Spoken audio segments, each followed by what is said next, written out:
What makes a worthy minister of the gospel? We know that only God can make a minister, but what makes him worthy?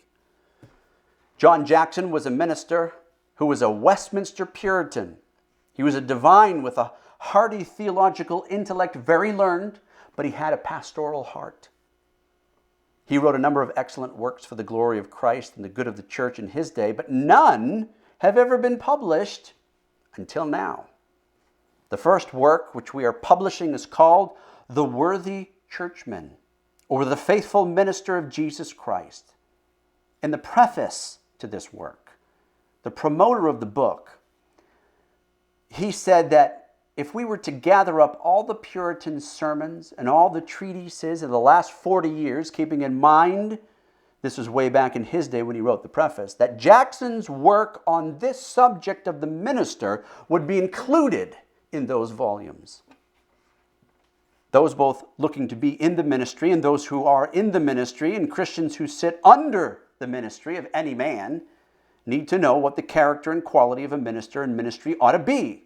This work then is for all Christians to understand what it means to be a worthy churchman or faithful minister.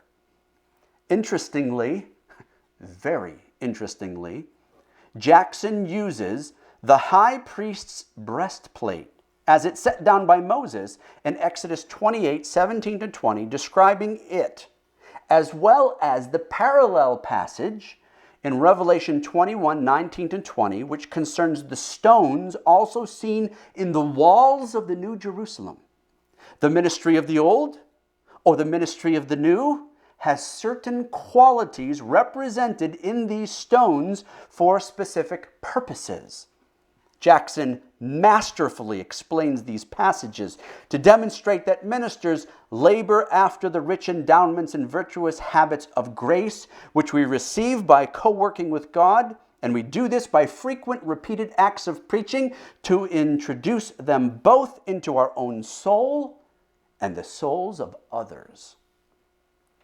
The stones, the sardius, topaz, emerald, carbuncle, sapphire, and such, they show how a minister, for example, is to be worthy of the office, a comfort to the people, a light or fire in preaching the word, a chaste and holy man, one with a mind set on heaven, the ability to bring the people up to God in his preaching, and etc. In explaining each of these stones, he explains the office and disposition of every true minister of the gospel. This work is available right now at Puritan Publications. Go to www.puritanpublications.com for more information on this title, both in print form and in ebook form.